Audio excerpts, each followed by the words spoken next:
Bienvenida familia nocturna a esta oscura fogata de historias. El día de hoy tenemos 7 relatos de horror, secretos ocultos y apariciones desconcertantes.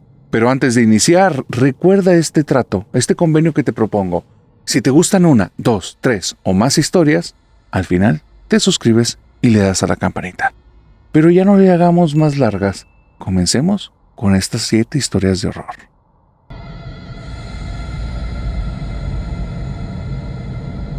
Tenemos una suscriptora que se llama Valeria.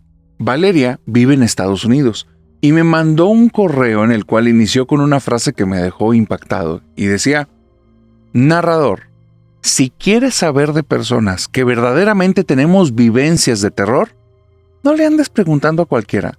Pregúntele a todos, a los que cuidan casas, remodelan casas o, como en mi caso, limpiamos casas en Estados Unidos, porque te vas a llevar cada historia. Y entonces, a partir de ahí, vino un montón de situaciones que Valeria ha vivido, que Valeria, te lo agradezco. Por situaciones más que obvias, no vamos a decir en qué lugares ocurrieron estas cosas, pero te vas a enterar de cosas bastante oscuras que Valeria se ha topado a lo largo de su carrera, siendo como una asistente del hogar. Resulta que Valeria tiene ya con esto más de 10 años. Su mamá hacía este trabajo, las cosas les permitían para vivir bastante bien allá, de una forma muy holgada. Habían cambiado por completo su realidad. Entonces ella, orgullosa de su trabajo, se ha dedicado a eso, como te digo, los últimos 10 años. Sin embargo, que le gusta el trabajo y que se sienta orgullosa de eso, no la exime que se tope cosas muy extrañas en esta chamba. Una de las cosas más extrañas que se ha topado en este trabajo era una casa en la cual verdaderamente le costaba quedarse ahí sola. Ella decía que en esa casa, especialmente en la habitación del niño menor, ocurría algo que le ponía la piel de gallina. En el cuarto del niño menor, cuando no había nadie, se escuchaban sollozos. Sollozos de un bebé probablemente o de un niño muy chiquito. Los sollozos, al principio, ella creía que venían o por algún tipo de aparato electrónico o algún tipo de juguete electrónico o tal vez por ahí que hayan dejado prendido ya sea un celular o algún tipo de televisor pequeñito, una tablet, pero con el paso del tiempo se dio cuenta que solo ocurría cuando la familia no estaba, cuando la casa estaba vacía. Creyó en algún momento que podía ser una broma, hasta que se puso a investigar la procedencia del sonido, y eso la dejó fría. El sonido, se dio cuenta, que venía de una pared que da a un patio bastante amplio, que está sumamente lejos de la siguiente casa. No viene del vidrio de la ventana, viene de la pared, a escasos 30 centímetros del piso.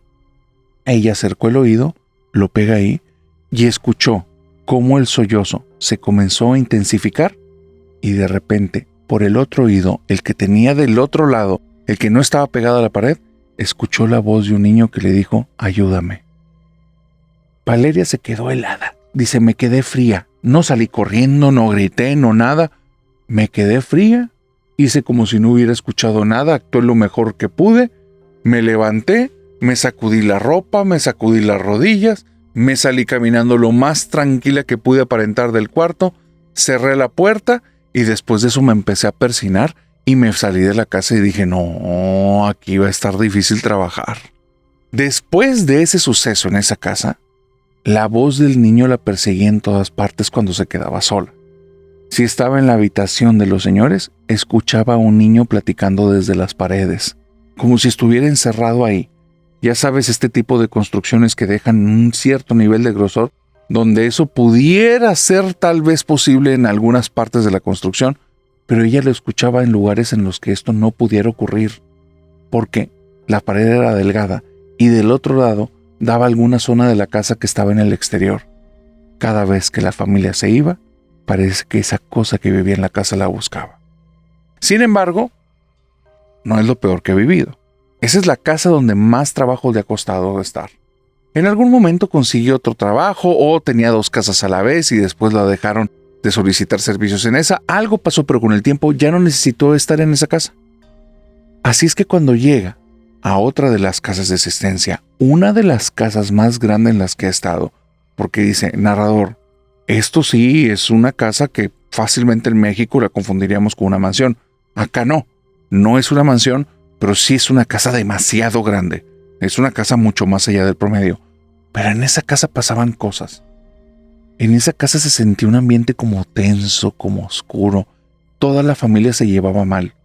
Papá, mamá, los 3 hijos, nadie se hablaba en esa casa.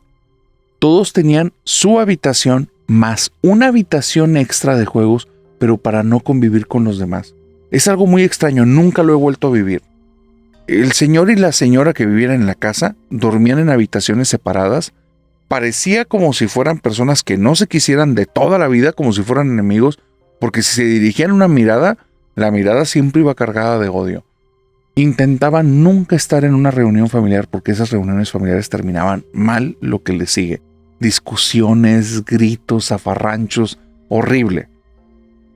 Pero esa casa, más allá de esas interacciones, tenía algo. Había algo ahí, una sensación rara. En ciertas ocasiones en el baño del chico, el de en medio, me pasaba que sentía una mano que me agarraba desde la nuca y me pasaba por la espalda. Y al principio yo decía, te estás haciendo ideas. Volteaba lentamente, no hay nadie, con la puerta cerrada. Pero con el tiempo eso se repetía. Y empezaba a decir, aquí está pasando algo extraño. Hasta que un día, ese chico, el de en medio, no estaba en la casa.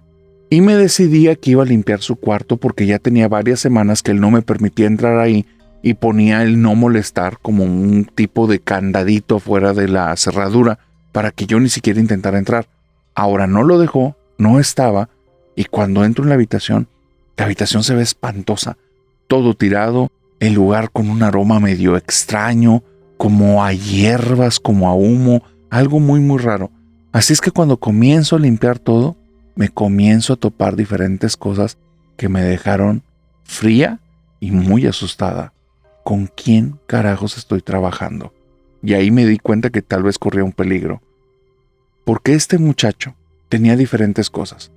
Tenía un libro que esa cosa parecía que estaba hecha con piel y no de animal. Se veía feo esa cosa, pero fea. Estaban escritas letras ahí, pero parecía como si estuvieran manchadas con sangre. Tenía velas, diferentes colores, diferentes tamaños, pero varias de esas velas tenían formas, unas de personas y otras con rostros como demoníacos. A mí me dieron miedo. Tenía varias estatuillas y aparte de eso, tenía una ouija, un tarot y había animales disecados que los tenía guardados en frasquitos. Me dio un miedo terrible. Me di cuenta que el muchacho se dedicaba a cuestiones como que de brujería. Y entonces me puse a darle vueltas a las situaciones de las últimas semanas. Y él había traído unos amigos para estudiar. Pero esos amigos, desde que los vi, a mí me dieron muy mala pinta. Así es que decidí que mejor me iba a tomar ya mis precauciones. Empecé a buscar otra casa de asistencia donde me pudieran contratar. Después de unas semanitas pude emigrar a otro lugar. Ya me zafé de ese lugar y ya no tenía que estar con esa familia tan extraña. Y en mi casa comenzaron a aparecer unas sombras en la noche que cuando llegaba a la casa me recibían. Abría la puerta y en mi sala o en mi comedor había 2 sombras como de un hombre y una mujer que estaban parados como si hubieran estado hablando y de repente volteaban a verme y enfrente de mí en un parpadeo ya no estaban. Después de eso tuve que traer un padrecito para que viniera y me ayudara a bendecir la casa. Le conté lo que había pasado. Me hizo una bendición a mí y tardaron como 3 meses antes de que dejaran de ocurrir estas cosas. ¿Qué era lo que hacía ese muchacho? O si toda la familia estaba involucrada, hasta el día no sé, pero sé que tenía que ver con brujería y artes oscuras.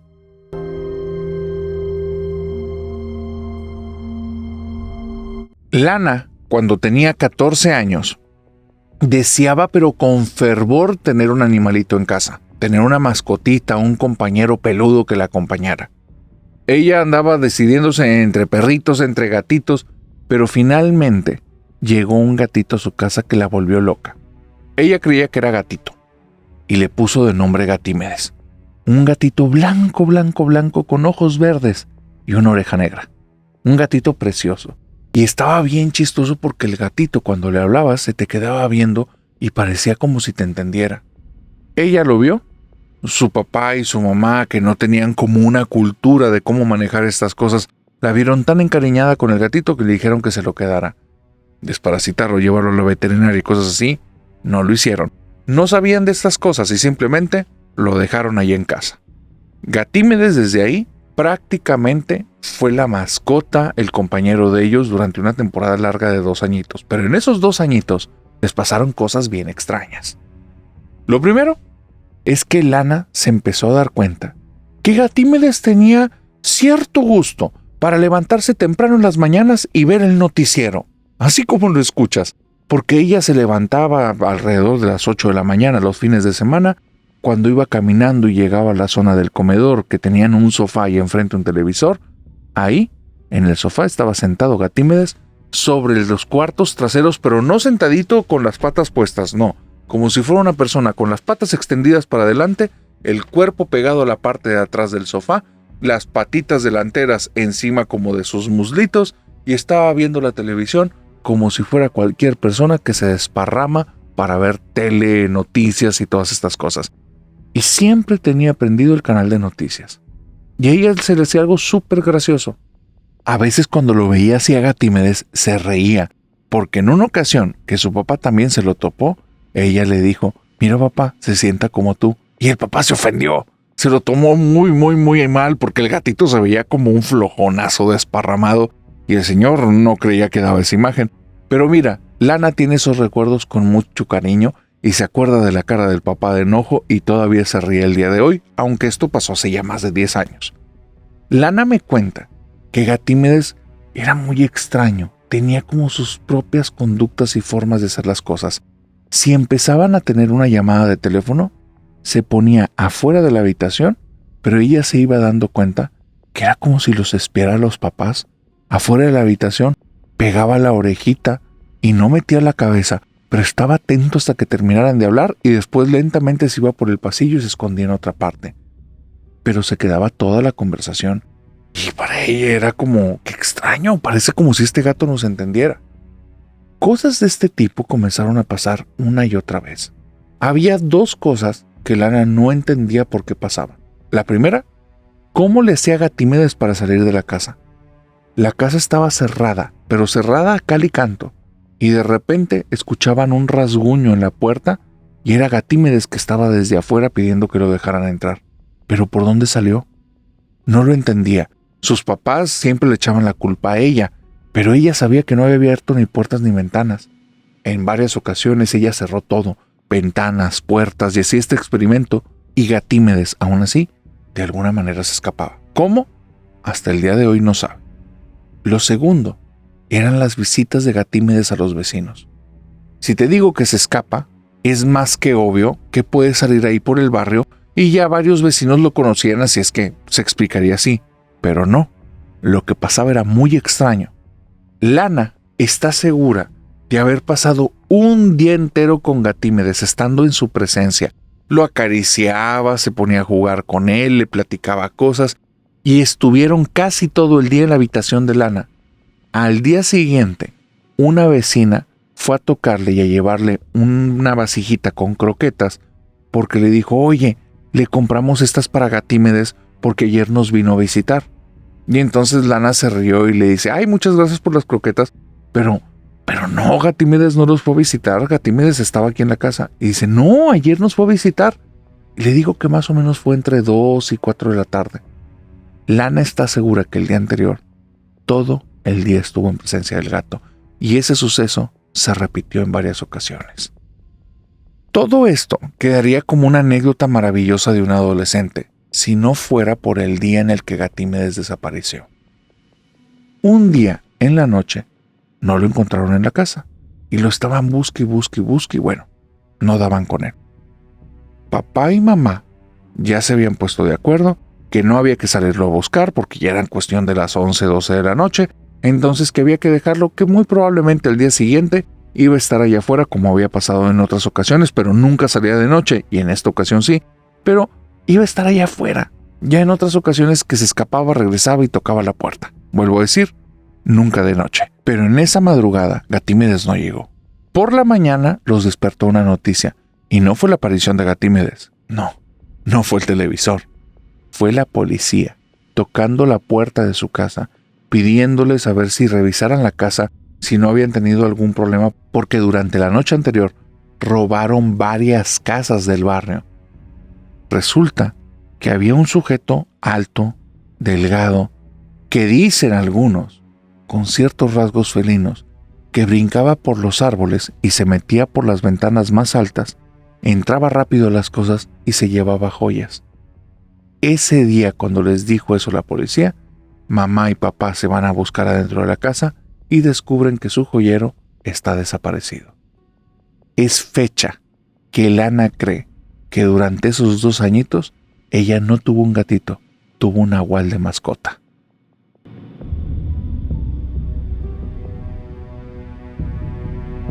Como les he compartido en algunas ocasiones, algo que me ha gustado mucho de este canal y de la comunidad, que creo que es lo que nos ha generado esta unión entre todos los que formamos parte de la familia nocturna, es que resuenan las historias. Les cuento cosas que me han mandado, que cuando las escucha la comunidad, muchos dicen, oye, a mí me pasó algo parecido, o a mí me pasó esto, a alguien más le ha ocurrido, y de repente comienzan a haber ecos por ahí y por allá en diferentes partes del mundo de situaciones muy similares. Lo que estoy a punto de contarte son 2 historias súper extrañas que vivieron personas de la comunidad que no tengo ni la menor idea de qué puede hacer, y si tú tienes una noción, ahí me lo dejas en los comentarios. La primera es una chica que también se encargaba de limpiar casas. Ella no trabaja en Estados Unidos, ella trabaja en México. Y me cuenta que ella se tuvo que encargar a lo que ella llama de un exorcismo. En la casa en la que trabajaba para una familia que pasaba mucho tiempo fuera de México. Entonces ella se encargaba de estar con toda la casa limpia, todas las cosas en orden, aun cuando la casa estaba vacía. Y decía que la casa siempre había estado normal, siempre había estado tranquila. Pero durante una temporada comenzó a haber apariciones en la casa. Necesitaba tanto el trabajo que aunque le daba miedo, no se podía ir. Las apariciones eran muy simples, cosas sencillas, cosas que si pasan, tal vez hasta te pasarían desapercibidos si fuera en cualquier lugar normal. En la casa en la que ella trabajaba, se aparecía una persona mayor, una viejita que nunca había visto en su vida, que no se ve amenazante, que no parece un fantasma. La primera vez que la vio, creía que era algún familiar de la familia, la saludó porque ella no es la indicada para decir quién debe estar en la casa y quién no. La saludó, le dio las buenas tardes, le preguntó por quién venía, la persona no le respondió. Ella fue a la cocina a hacer algo más porque también que no le respondieran y no le dirigieran la palabra, lamentablemente a veces ocurría con algunos invitados. Y después, cuando regresó, esa persona ya no estaba. Pero después, cuando fue más frecuente que la familia no estaba en casa, y esta persona mayor, sí, siempre con la misma ropa, siempre con el mismo rostro, con la misma expresión, y se daba cuenta que nunca le respondía y parecía como si ni siquiera la notara, entonces ahí las cosas fueron raras. Fue descubriendo varios detalles, varias cositas. Esa persona dejaba una esencia, había un aroma, como un aroma a flores, pero eran flores que daba la impresión que se habían muerto. No olía mal, pero sí era un poquito como dulzón, un poquito desagradable. Entonces llegó el momento en el que esta chica tuvo que toparse con la disyuntiva. ¿Qué hago? ¿Salgo de trabajar y no tengo la posibilidad de tener otro trabajo que me paguen tan bien como en este, y el dinero lo necesito, pero lo necesito tremendamente? ¿O hago frente a la situación? Y se le ocurrió hacer algo. Lo intuyó, o fue su inconsciente, o de alguna manera se le ocurrió algo que le funcionó. Todos los días, durante una semana, iba a comprar flores al cementerio. A veces cempasúchil, a veces otro tipo de flor. Los ponía en una maceta y entonces empezaba a decir en voz alta: señora, le dejo aquí unas flores para que reemplace las que ya se le murieron. Descanse en paz. Y se empezó a dar cuenta que esas flores como que florecían mucho ese día y al día siguiente amanecían muertas. Durante una semana estuvo haciendo eso y para el fin de semana las flores permanecieron ya por más de un día y esa mujer nunca volvió a aparecer. ¿Qué fue lo que pasó en esa casa? ¿Qué era lo que llegaba a ese lugar? ¿Y por qué sirvió eso de las flores?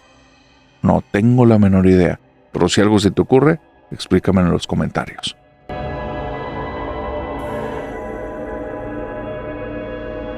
Eliseo era un tipo de un corazón enorme, un sujeto que desde muy temprana edad se sabía que era una muy buena persona, un chico que tenía mucha empatía por las personas de su entorno, que era alguien muy activo, siempre muy alegre, con palabras precisas para los demás. Por sobre todo eso, era una persona formal, una persona regia.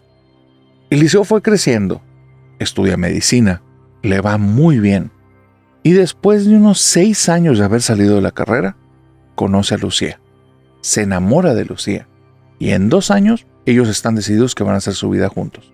Y así fue. Eliseo y Lucía se casaron, tuvieron 3 hijos, y durante 18 años tuvieron un matrimonio muy feliz, hasta que Lucía contrajo una enfermedad que vino y le atacó de manera terrible. Fueron 5 años muy duros para la familia, y aunque hubo momentos de mucha esperanza, lamentablemente Lucía al final perdió la batalla contra la enfermedad, falleció. Y Eliseo se rompió. Ya tenía una niña mayor, sus otros 2 hijos aún no eran mayores, así es que en lugar de tener que darse todo ese tiempo para poder llevar este cierre, tuvo que hacer una combinación de llevar adelante su negocio, médico, pero tenía su consultorio, sacar adelante la familia y aparte, porque es un tipo de un corazón enorme, ocuparse de la familia de su esposa. Sus suegros eran personas ya mayores que por circunstancias de la vida no se habían podido pensionar y ya no tenían trabajo. Así es que él siempre daba aportaciones a la familia, estaba al pendiente de sus necesidades y fueron pasando los años. Pasaron 7 años y en el año 7, lamentablemente, su suegro fallece, su suegra se queda sola, ya sus hijos todos son mayores, su vida la han hecho muy bien, formaron a muy buenos hijos que han echado muchas ganas en la vida y ya no necesitan que papá los esté acobijando y ya quieren que papá se dé su tiempo, rehaga su vida, están muy agradecidos con él. Y es ahí donde Eliseo se topa por primera vez con una situación muy dura. El recuerdo de su esposa empieza a tener mucha fuerza, mucha vivencia y se empieza a poner muy triste. Es un sujeto muy activo, es un sujeto que lo quiere en su comunidad, en donde está brilla, porque es un sujeto bueno. Pero él, ya en su soledad, no le está pasando tan bien. Se siente apagado, se siente un poquito marchito, pero es una sensación que es tan punzante que no lo deja tranquilo.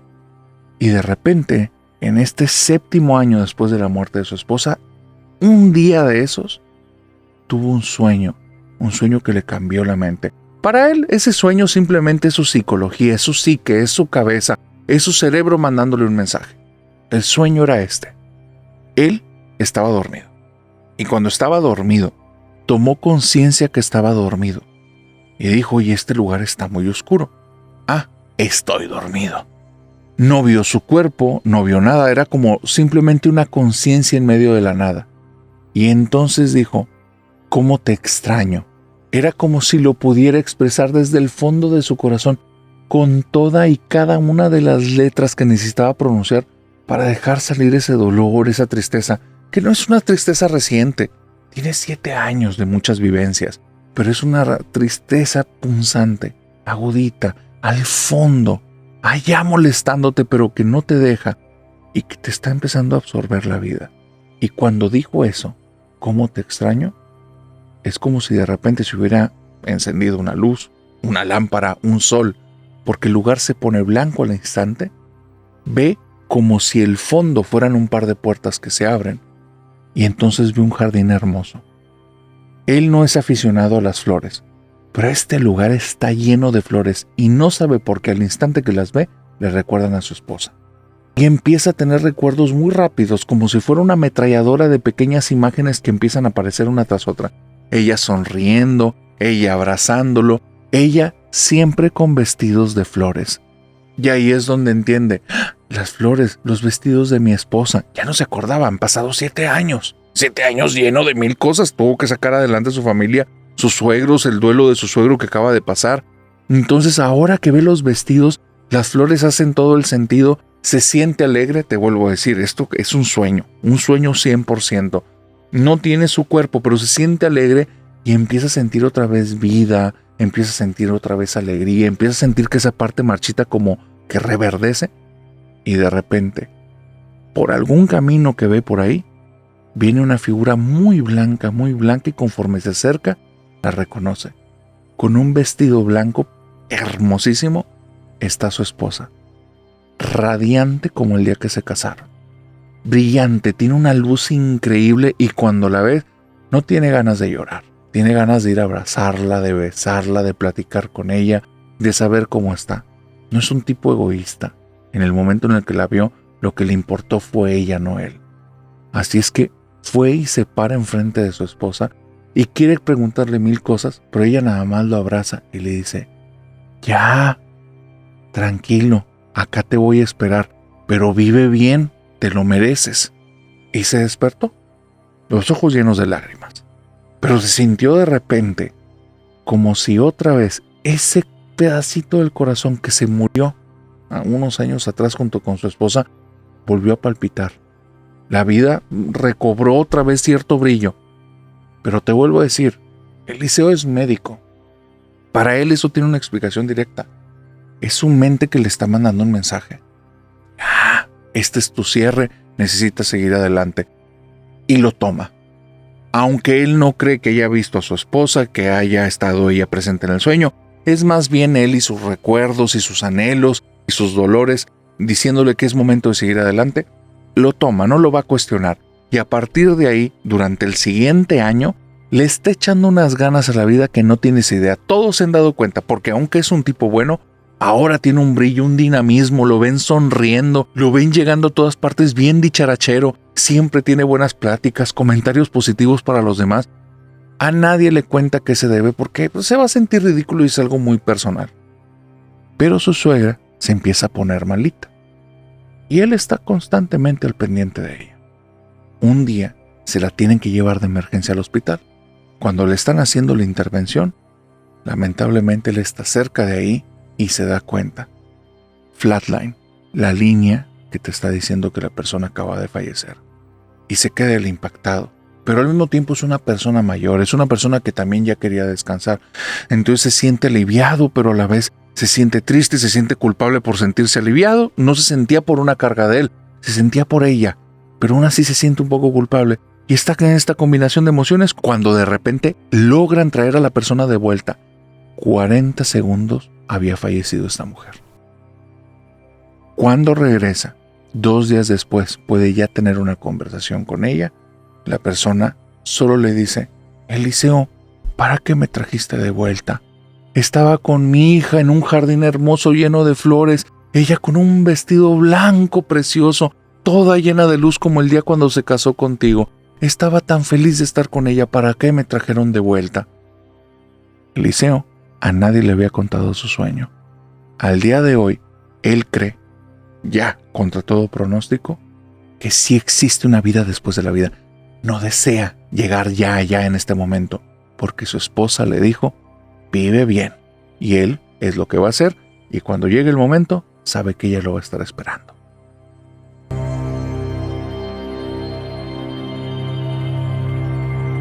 Después de haber escuchado la historia de Eliseo, respira, relájate, tómate tu tiempo. Para algunas personas pueden haber tocado fibras sensibles, te lo digo porque aquí lo escuchamos en el estudio y hubo varias personas que se enternecieron, tocaron ciertas fibras, pero al final les contamos estas historias. ¿Por qué? Porque son vivencias, son cosas que han vivido algunas personas y puede ser que para muchos llegue en el momento preciso. Para otros puede ser que les siempre la duda y para otros van a ser historias simplemente. Entonces, las historias que te contamos aquí, que es duda de muchos, son historias que escribimos, son historias que inventamos, son historias que nos mandan. ¿Con eso te digo que son verdad? No sé, no tengo manera de saberlo. Pero esto sí te puedo decir. Es posible que cuando escuches alguna de las historias del canal, de repente te pongas medio extrañado y digas: ¿eso ya me lo habían contado? ¿Eso me lo contó un primo, un amigo, mi papá, mi abuelo? Esa es la leyenda de mi familia. Y entonces vas a decir: ¿entonces no era una leyenda? Porque eso ha pasado en esta comunidad. un eco extraño, cosas raras que ocurren, cosas que se parecen y que no deberían ni siquiera de existir, dicen. Por eso hablemos de lo que no existe. Te doy todo este preámbulo porque te acabo de contar una historia de una mujer mayor que aparece en esta casa y esa mujer hizo un ritual para poderse despedir de ella. Bueno, hay otra historia que me mandaron que me dejó como extrañado. Ocurrió aquí en Monterrey y ocurrió, te estoy hablando de ya por 1930, 40, tal vez 50. No tengo la década clara. En ese tiempo, las casas en Monterrey, que muy probablemente solo había en el primer cuadro de la ciudad, o sea, la primera extensión de casas, eran en el centro, o lo que ahora conocemos como centro de Monterrey, que si vas a ese lugar te vas a topar con casas antiquísimas. Las casas en ese lugar eran casas que, para empezar, el tipo de construcción no era una construcción como la conocemos el día de hoy. Se utilizaba un tipo de argamasa, una combinación de piedra combinada con otros elementos, y veías muchas paredes como empedradas, lo que permitía que las casas fueran frescas.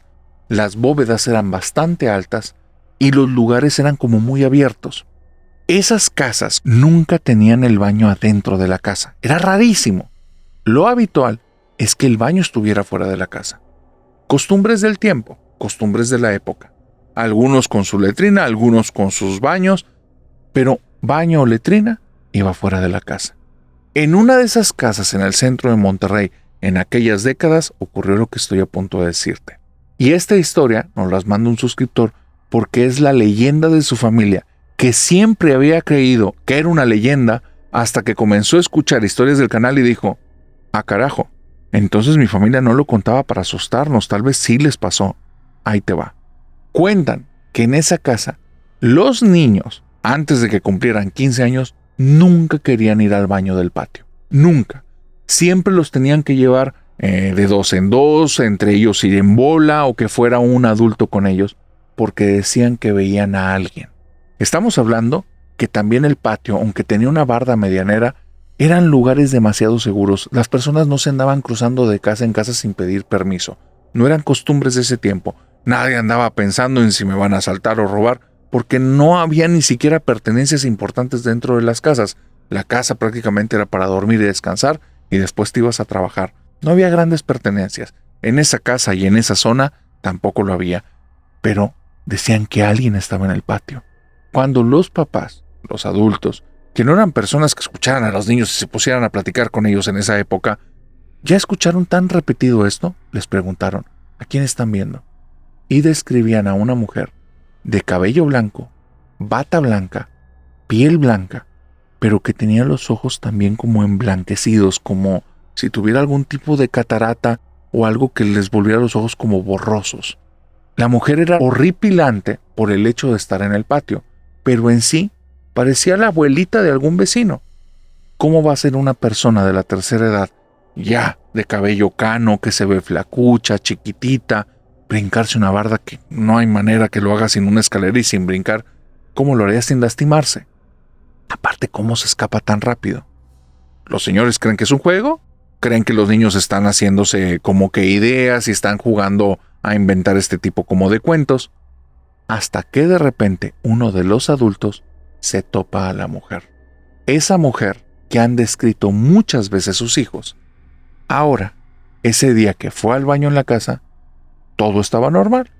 Pero cuando viene de regreso y la casa está totalmente sola, entra por la puerta y en el momento en el que entra en su habitación, se topa a una mujer mayor sentada en un taburetito con un cepillo alisándose sus cabellos.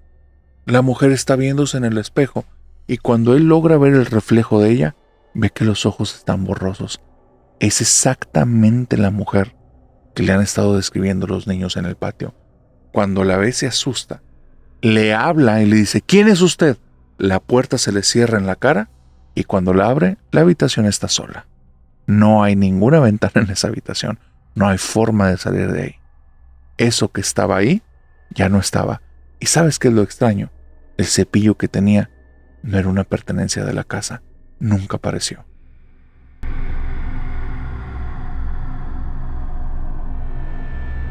Hay sucesos que a nivel personal me encantan. Me encantan en el sentido, entendiéndolos como un relato, como vivencia. Ninguno de estos sucesos que contamos aquí, o bueno, salvo algunas excepciones, no son sucesos que me gusten. Pero entendiendo esto como un relato, este tipo de sucesos me vuelven loco. No sé qué haría yo si estuviera en los zapatos de las personas que viven este tipo de situaciones. Elías vivió algo que es muy pequeñito, pero te vuelvo a decir, no tengo ni la menor idea qué haría yo si estuviera en su lugar. Resulta que él se va a vivir a un departamento que le dice que es el departamento de la suerte.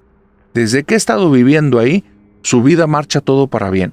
Estaba en unas entrevistas de trabajo para ver si conseguía un trabajo de un mejor puesto en una empresa bastante mejor que en la que estaba. Se muda al departamento y al día siguiente le hablan. Había una cuestión que había metido un crédito para sacar un vehículo de la agencia. Realmente él, por sus ingresos, no había manera que se lo autorizaran, pero se aventó y se lo acreditaron.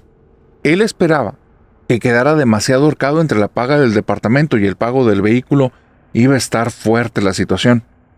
Pero ahora con el incremento de salario, porque lo que le ofrecieron de salario era una bestialidad, no, ya el carro parecía nada y el departamento tampoco, le sobraba un montón de dinero y podía tener ahorros, podía viajar, increíble. Cosa tras cosa le ha ido bien. Conoció a una chica de la que se enamoró, con la que ya llevaba varios meses de noviazgo, y todo iba perfecto, y de repente un día le dijeron, oye, pero es que tú vives en el departamento del brujo. ¿Cuál departamento del brujo? Y le contaron una historia, que en ese lugar se hospedaba un brujo, que él hacía lecturas, y que iban muchas personas para pedirle trabajos, y que de hecho hay varias cosas en ese departamento que siguen siendo como de su propiedad, y que simplemente un día desapareció. El rentero, después de un tiempo que vio que el lugar estaba desocupado, pues lo utilizó. ¿Y cómo dejó este hombre cosas ahí? Pues por los saldos vencidos, por las rentas que no le pagó, pues decidió que el lugar se quedara ya como que amueblado y lo renta así, pero que son pertenencias del brujo. A raíz de que Elías escucha eso, se pone a investigar en el departamento a ver si hay rasgos de que si esa historia es verdad o es mentira, y empieza a buscar, levanta el colchón para ver si en la cama hay alguna marca en algún lado, pero no encuentra nada. En el colchón lo empieza a palpar a ver si hay algo metido dentro del colchón, pero tampoco encuentra nada. En el baño golpea cada uno de los mosaicos para ver si hay alguno hueco y adentro hay algo. Tampoco. No hay signos raros. Compró un foco de luz negra para ver si había inscripciones en algún tipo de tinta invisible. Nada de nada de nada. Salvo por una cosa. El marco del vidrio. Un vidrio que más o menos mide 90 centímetros de ancho por 1,75 m de alto. Es un vidrio bastante grande. Te digo vidrio, pero me refiero más bien a un espejo. El marco que tiene ese espejo es un marco bastante barato, de una madera cualquiera que parece más bien hecho por el propietario anterior. Un color que ya se ve como que medio despintado y está clavado ahí por unos cuantos clavitos. Lo ve tan chafo que decide quitarle el marco. Se lo quita de ambos lados, se lo quita de arriba y de abajo, pone una basecita en el piso para que el vidrio, este espejo, esté descansando como sobre una pared con cierta inclinación, y cuando descubre los extremos del espejo, se da cuenta que todavía hay un par de centímetros para cada lado que iban dentro de este marco. Cuando los descubre, en el del lado derecho, ve que se refleja una puerta detrás de él, una puerta que no está. Vuelve a poner ese marco y se da cuenta que el marco lo que está cubriendo es eso, es esa puerta. El tema es que a partir de que le quitó el marco, la puerta lo obsesiona. ¿Por qué se ve una puerta? O sea, no es una puerta virtual, no es un dibujo de una puerta, es como si el departamento tuviera una puerta que no tiene en realidad. Y esa idea lo vuelve loco. ¿Por qué veo eso? ¿Lo estoy soñando? ¿Lo estoy imaginando? ¿Realmente este es el espejo de un brujo? ¿Realmente hay como otra dimensión o algo? Pero un día la puerta se abre y la suerte de él se va para abajo. De repente en la empresa lo despiden. La chica con la que estaba ese día sin explicación le dice que no quiere volver a saber nada de él. Su celular se descompone de la nada y su cuenta de banco se la vaciaron. se tiene que salir prácticamente ese día del departamento explicándole al dueño que si no se va ya, va a terminar con un deudón porque no tiene manera de pagarle nada para el mes siguiente. Se sale y al día de hoy todavía tiene la duda. ¿Qué fue lo que ocurrió mientras vivía ahí? No sé. Nunca he vuelto a tener esa buena suerte y gracias a Dios tampoco la mala.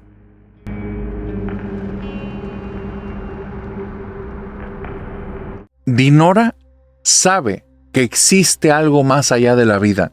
No lo puede explicar, no quiere encontrar la explicación, pero lo que ella vivió, digamos, de este campo o de este tipo de realidad, no fue nada agradable. Resulta que Dinora, por circunstancias de la vida, se tuvo que ir a vivir a una ciudad de la que no conocía nada. El idioma de esta ciudad no era su idioma natal, no era su idioma nativo, y apenas estaba aprendiendo el otro idioma, entonces eso la dejaba incomunicada. No sabía que el lugar que había rentado estaba pegado a un cementerio. Ahora, hay de cementerios a cementerios. Este cementerio que estaba pegado prácticamente al patio de Dinora era un cementerio escalofriante lo que le sigue.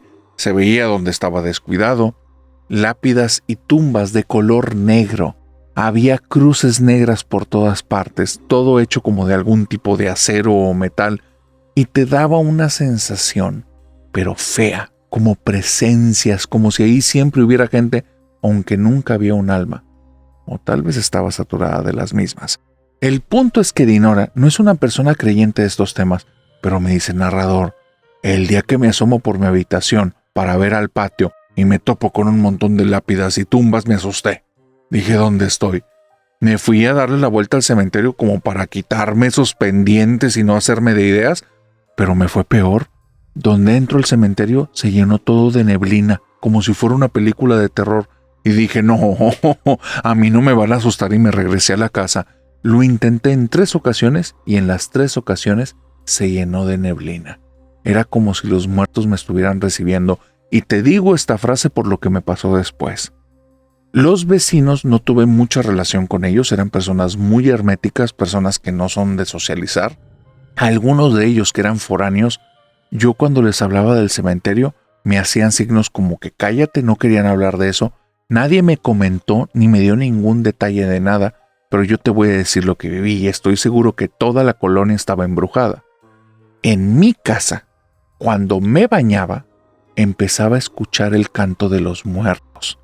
Literalmente, voces de niños, mujeres y señores cantando como algún tipo de melodía que sonaba muy siniestra, pero siniestra te estoy diciendo que bañarme era una tortura. Prendía la regadera, empezaban a sonar esas voces como melódicas que parecía que venían desde lejos, pero yo sabía que venían desde el cementerio. Donde salgo del baño, no se escucha. Me asomo por la puerta de mi recámara para ver el maldito panteón y está todo lleno de bruma. Cada vez que están esos cantos, el cementerio está lleno de bruma. Pero ahí no va gente, nadie va a visitar ese lugar. En el año que estuve viviendo en el departamento, no va un alma a ese lugar, salvo las que ya tienen ese lugar como su lugar de pertenencia. Te voy a decir, narrador, porque estoy seguro que toda la colonia está embrujada. En una ocasión me levanté muy temprano, 5 de la mañana. Me había decidido que le iba a hacer frente a estas cosas y una de esas formas iba a ser volverme fuerte, físicamente, mentalmente. Entonces a las 5 me iba a poner a correr por la colonia. Hacía un frío del demonio. Salgo a correr y yo nada más veo como 3 vecinos están haciendo sus maletas, están subiéndolas, se están yendo. Y cuando me despido, nada más por ser cortés, aunque no nos conocíamos, uno se regresa, baja la ventana, me empieza a hablar en el idioma local, yo para entonces lo domino mejor. También le pregunto que si él habla en mi idioma, español, y donde me dice, sí, ¿hablas español? Sí. Me dice, vete de aquí antes de que no puedas. Y se fue. Narrador, estoy seguro que esa colonia está embrujada o tal vez está maldita.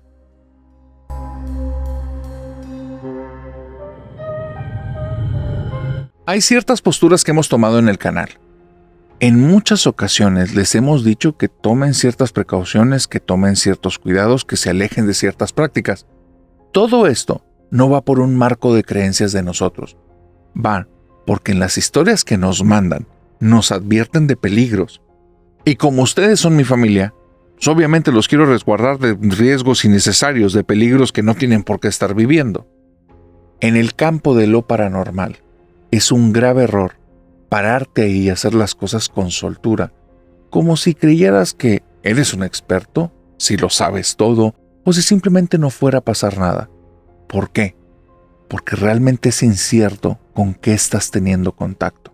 Hay una chica, una suscriptora del canal, que ella me dice: narrador, yo desde que nací tengo un don, me lo dijeron desde pequeña y a lo largo de mi vida me fui dando cuenta que sí, pero no lo utilizo, porque pasaron cosas extrañas conforme fui creciendo y lo utilizaba. Cuando era pequeña, mi mamá me llevó con una curandera. Esta curandera me dijo así directamente: niña, tú tienes un don en tus manos.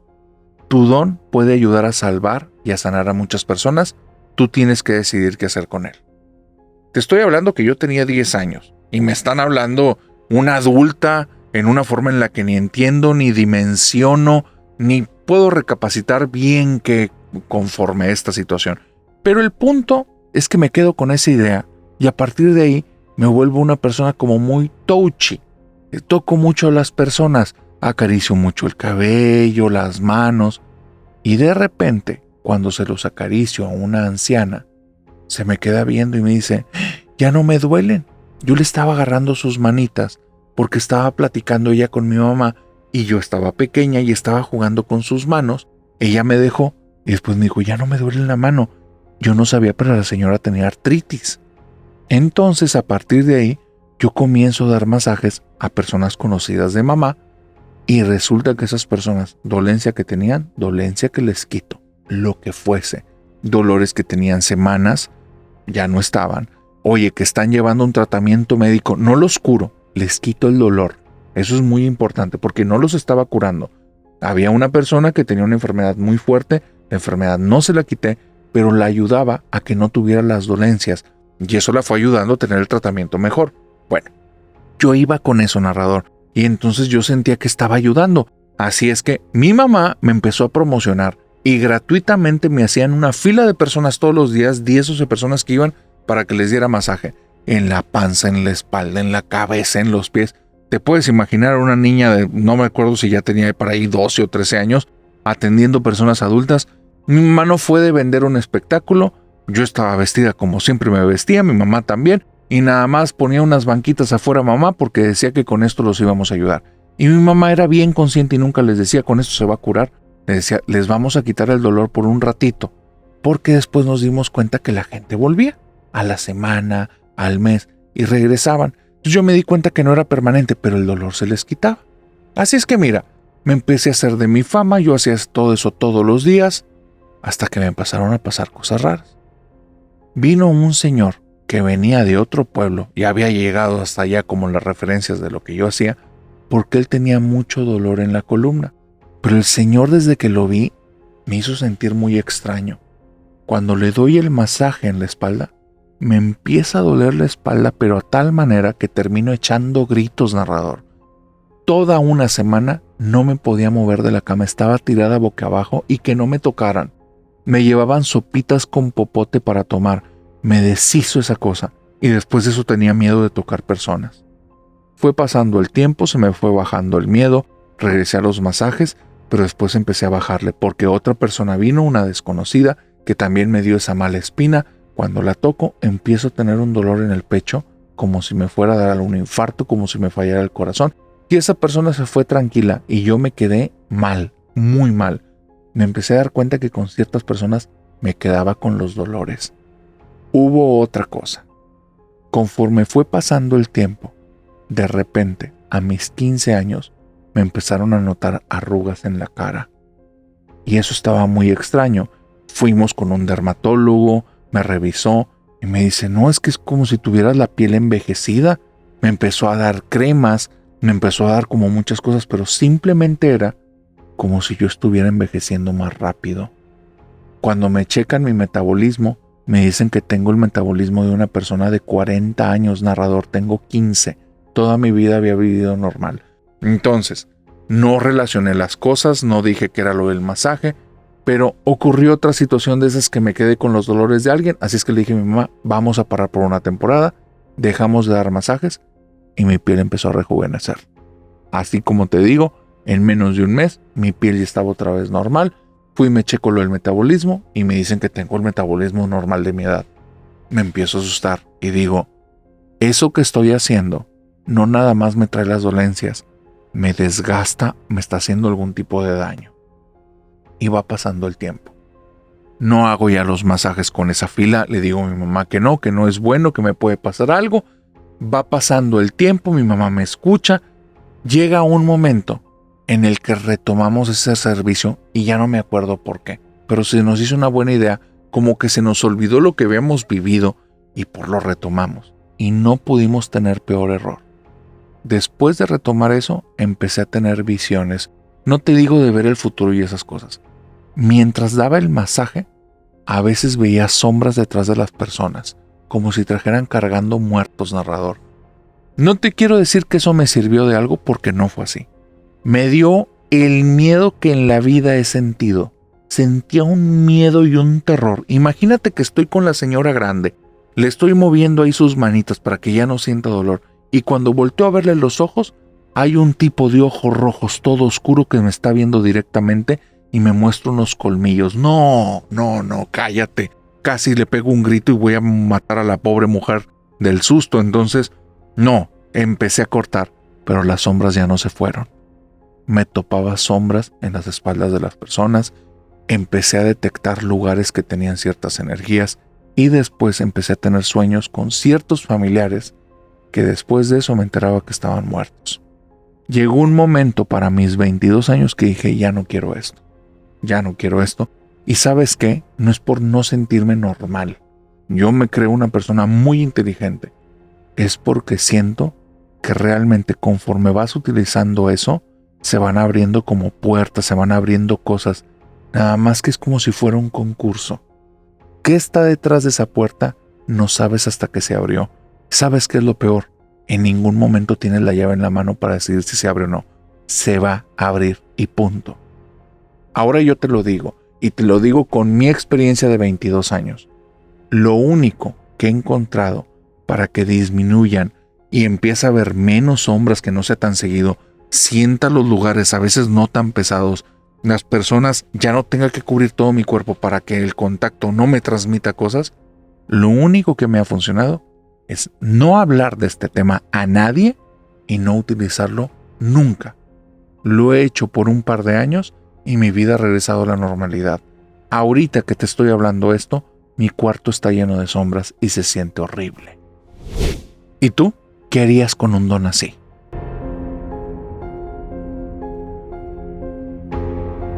Y con esta historia, querida familia nocturna, hemos llegado al final de esta oscura fogata de historias. Así es que, cuéntame, ¿cuál fue la historia que más te gustó? ¿Hubo alguna situación que te llamara la atención? ¿Has vivido alguna situación paranormal? Porque si es así, déjamelo aquí en los comentarios. Y ya sabes, tu historia me la puedes mandar por el WhatsApp de las pesadillas.